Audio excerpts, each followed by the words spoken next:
The Silent Dawn commander Sarah Chen watched the sunrise from her quarters aboard the diplomatic station Unity, positioned at the edge of Karathi space.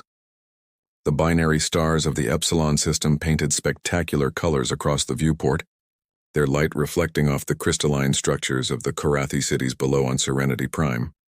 For 8 years, this had been humanity's greatest success story in interstellar relations. The Karathi were everything humanity had hoped to find among the stars. These tall, graceful beings with their iridescent skin and telepathic abilities had welcomed Earth's explorers with genuine warmth when first contact occurred a decade ago. Unlike the cautious negotiations with other species, the Karathi had immediately recognized something special in humanity's chaotic creativity and fierce loyalty. They shared their advanced medical technology freely, helping cure diseases that had plagued Earth for centuries. In return, humans had provided military protection and industrial expertise, though the Karathi themselves were pacifists who had never known war in their 1,000-year recorded history. Lieutenant Marcus Webb entered Chen's quarters with his morning report, but his face carried an expression she had never seen before, pure terror mixed with disbelief. "Commander, we're detecting massive gravitational distortions at the system's edge. Something big is coming through subspace, and it's not using standard arrival protocols." Chen followed Webb to the command center, where the entire staff stood frozen at their stations. On the main display, space itself seemed to tear apart as ship after ship emerged from dimensional rifts. These weren't the elegant vessels of known civilizations. These ships were angular, predatory things built for one purpose alone. The lead vessel was easily 10 times the size of humanity's largest battleship, its hull covered in weapon arrays that defied conventional design. The communication officer, Elena Volkov, turned pale as her console lit up with incoming signals. "Commander, they're broadcasting on all frequencies. The message is, it's a declaration of conquest. They call themselves the Valdran Dominion, and they claim this entire sector by right of superior force." Chen immediately opened a channel to the Karathi High Council on the planet below. Elder Thymel's serene face appeared on the screen, but even through the video link Chen could sense the fear radiating from the telepath. "Commander Chen, we sense great darkness in these newcomers. Their minds are closed to us, filled with nothing but hunger for domination. We will attempt peaceful contact, as is our way." The next 3 hours would haunt Chen for the rest of her life. The Karathi sent message after message of peaceful greeting, offers of friendship, proposals for mutual benefit.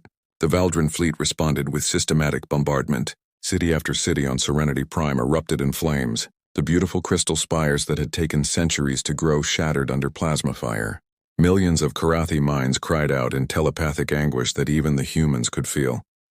Chen ordered her small patrol vessel, the UES Defiance, to engage. But their weapons barely scratched the Valdran shields. She watched helplessly as transport ships full of Karathi refugees were destroyed mid-flight. The enemy showed no interest in occupation or resources. This was extermination, pure and simple. The Valdran commander finally responded to their desperate pleas, his reptilian face filling the screen with cold satisfaction. "Let this be a lesson to all weak species who ally with the human plague. You are guilty by association.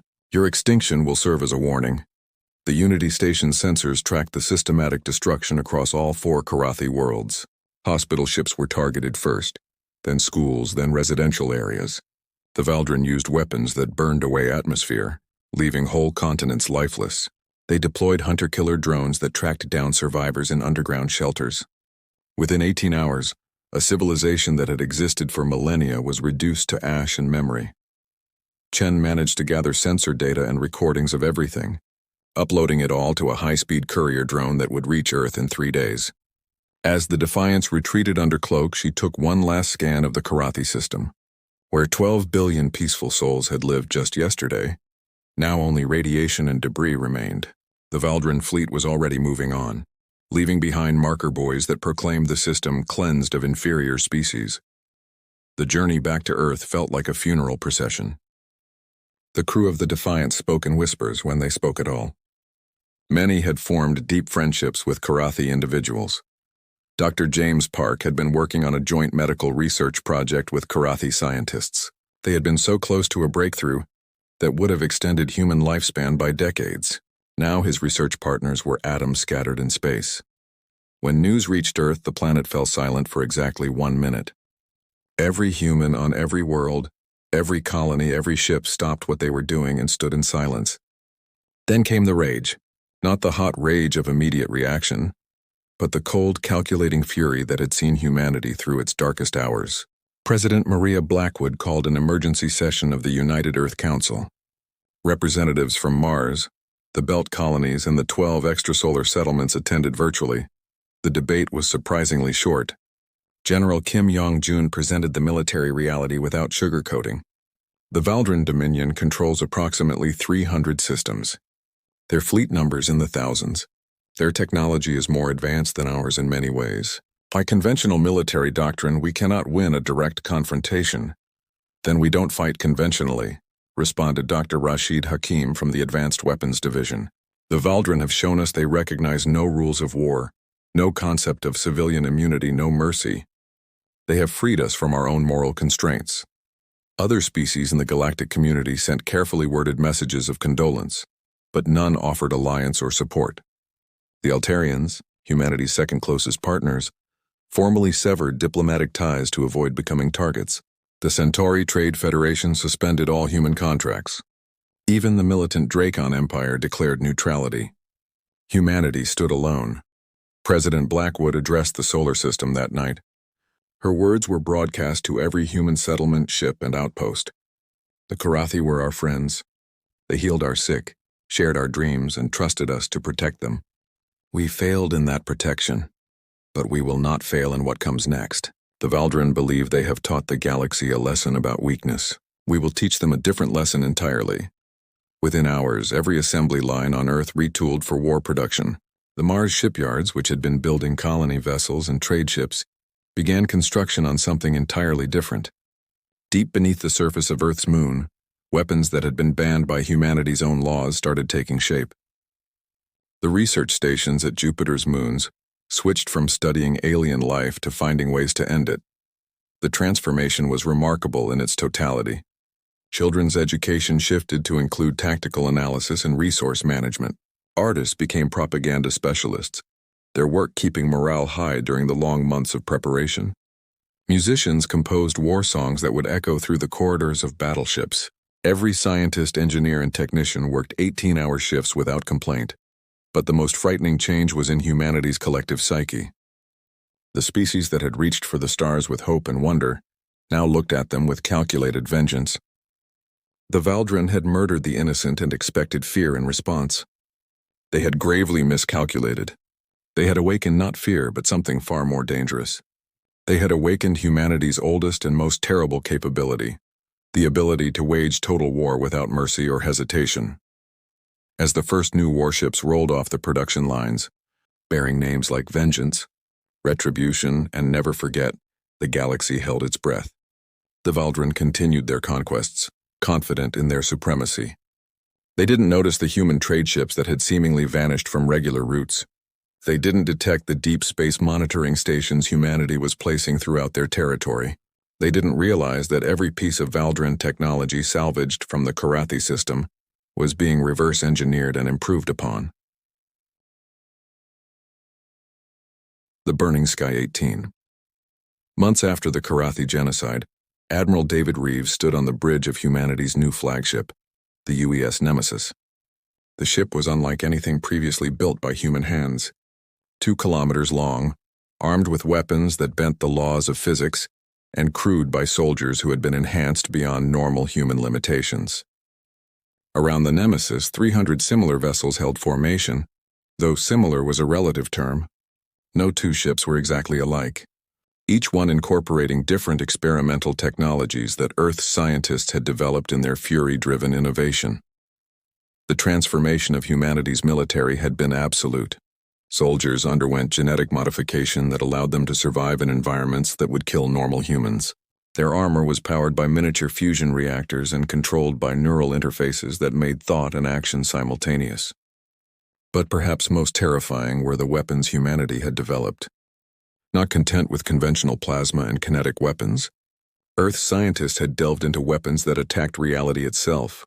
Dr. Lisa Zhang, now head of strategic weapons development, briefed Admiral Reeves one final time before the operation commenced. The quantum torpedoes will phase through their shields as if they don't exist. The singularity bombs will create temporary black holes that will consume entire ships. But the real masterpiece is the Cascade device. Deploy one of these in a Valdrin system, and their own technology will turn against them. Operation Starfire began at exactly 0300 Earth Standard Time.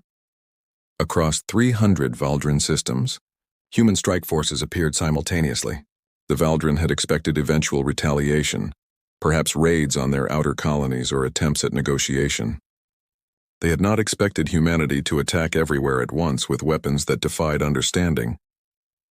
In the Valdrin system of Korthax, Commander Jake Williams led a squadron of stealth bombers that appeared inside the enemy's defensive perimeter.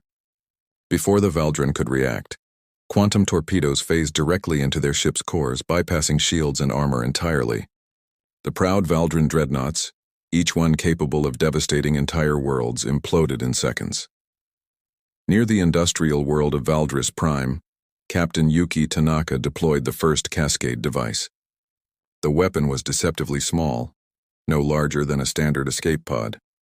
When activated, it sent out a viral code that infected all Valdrin technology within a light-year radius. Ships turned their weapons on each other. Defense platforms attacked the planets they were meant to protect.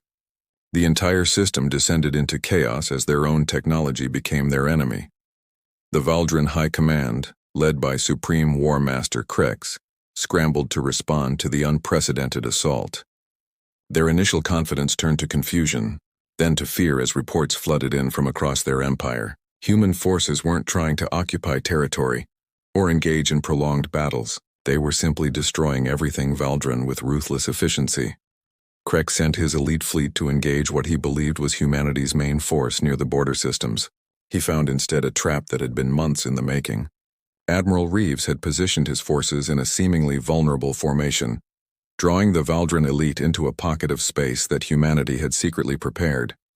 When the Valdrin fleet arrived, humanity activated their most terrible weapon, the Stellar Manipulator. The device had been built in absolute secrecy in the outer reaches of the solar system.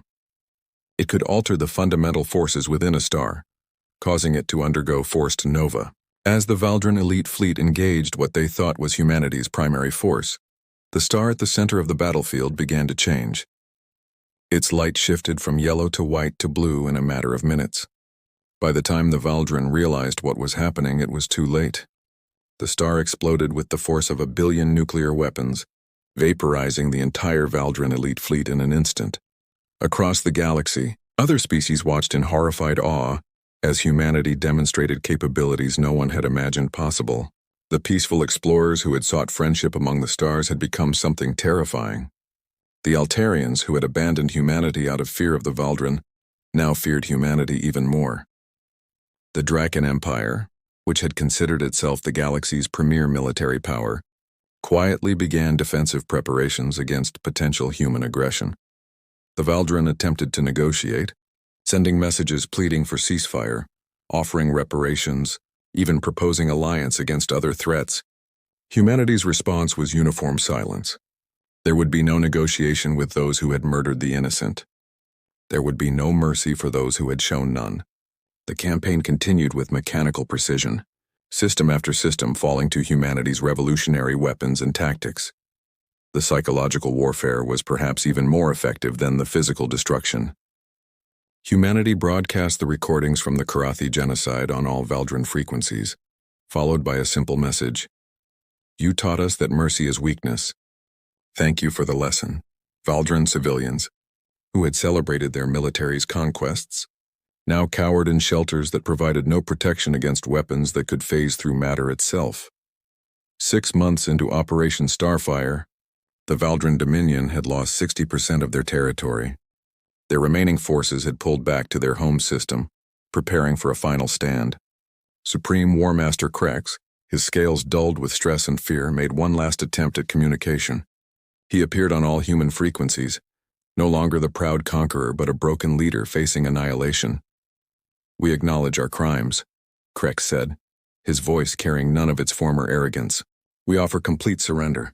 We will disarm all our vessels, surrender all territory, pay any reparations you demand. Please show mercy to our civilians who had no part in the military decisions.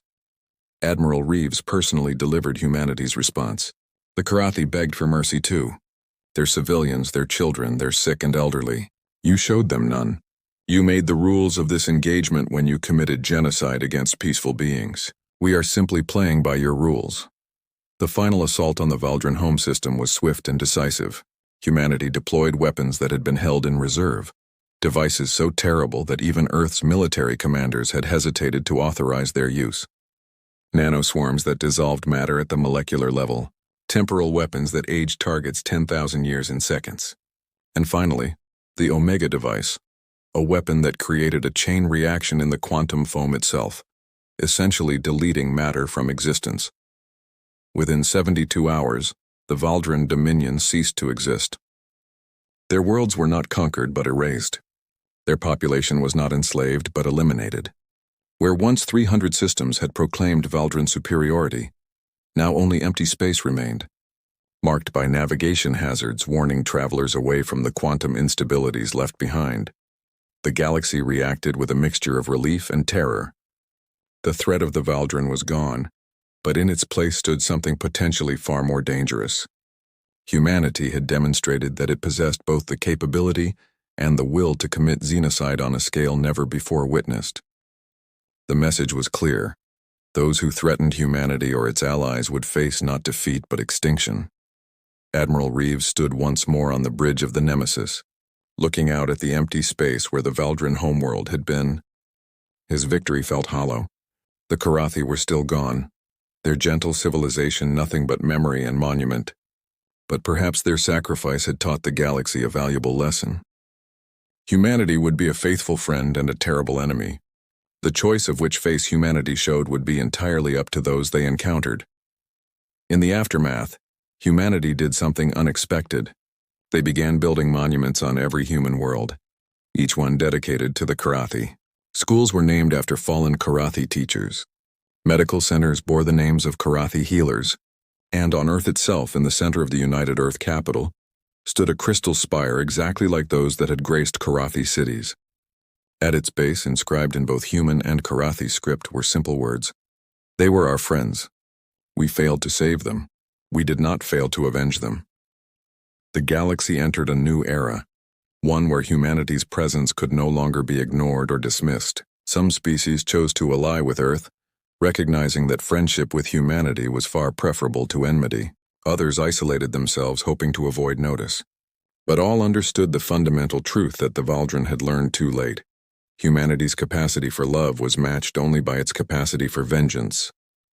The stars themselves would burn before humanity forgot its friends or forgave its enemies.